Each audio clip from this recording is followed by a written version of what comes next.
Hello and welcome back to Shakesyear. We are working on The Rape of Lucrece, which is a very long poem about sexual violence towards women and suicidal ideation. And right now we're getting a bit of a history lesson about the siege of Troy. So if war or suicidal ideation or sexual violence towards women are triggers for you, please tune out. But if they are not, and you want to hear today's stanzas, we're looking at stanzas 217 to 220, which Lucretia is still looking at this painting. She was trying to kill some time while she waits for Collatine to come home because she only wants to tell her story once before she kills herself. And she was trying to figure out something to do while she waits for her letter to be delivered.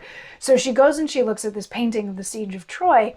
And she's looking at all the various faces, and while they're very expertly painted, it's not until she sees Hecuba that she finds somebody that she actually relates to.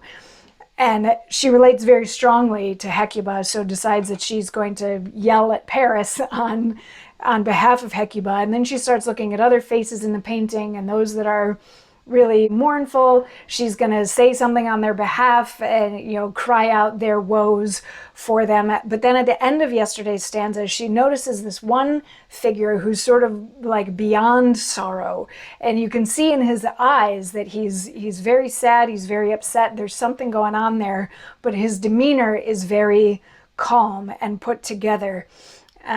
He's not flushed, he's not pale, he's not any of that, but you can definitely see there's something going on in his eyes. But stanza 217 picks up there and says, "But, like a constant and confirmed devil, he entertained a show so seeming just, and therein so ensconced his secret evil, that jealousy itself could not mistrust false creeping craft, and perjury should thrust into so bright a day such black-faced storms, or blot with hell-born sin such saint-like forms. The well-skilled workman this mild image drew for perjured Sinon, whose enchanting story the credulous old Priam after slew, whose words like wildfire burnt the shining glory of rich-built Ilion, that the skies were sorry, and little stars shot from their fixed places when their glass fell wherein they viewed their faces." This picture she advisedly perused, and chid the painter for his wondrous skill, saying some shape in Sinon's was abused. So fair a form lodged not a mind so ill. And still on him she gazed, and gazing still, such signs of truth in his plain face she spied, that she concludes the picture was belied. "It cannot be," quoth she, "that so much guile—" She would have said, "can lurk in such a look," but Tarquin's shape came in her mind the while, and from her tongue "can lurk" from "cannot" took. "It cannot be," she in that sense forsook, and turned it thus: "It cannot be, I find, but such a face should bear a wicked mind." So again, we're stopping in a little bit of a weird place today. But the first of these stanzas is saying, here's this guy who looks so normal, but there's so much going on in his eyes, and that's not right. If he's plotting something evil, he should look evil, is sort of what she's getting here. And then in the second stanza, there's the reveal that this character is Sinon.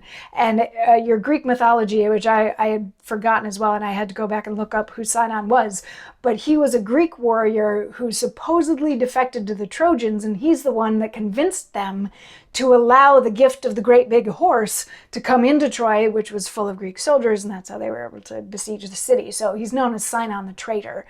And so she's looking at him, and the more that she sees, his face kind of looks kind and looks fine and looks normal, but how could a man who looks so normal do something so evil as to be a traitor to all of his people?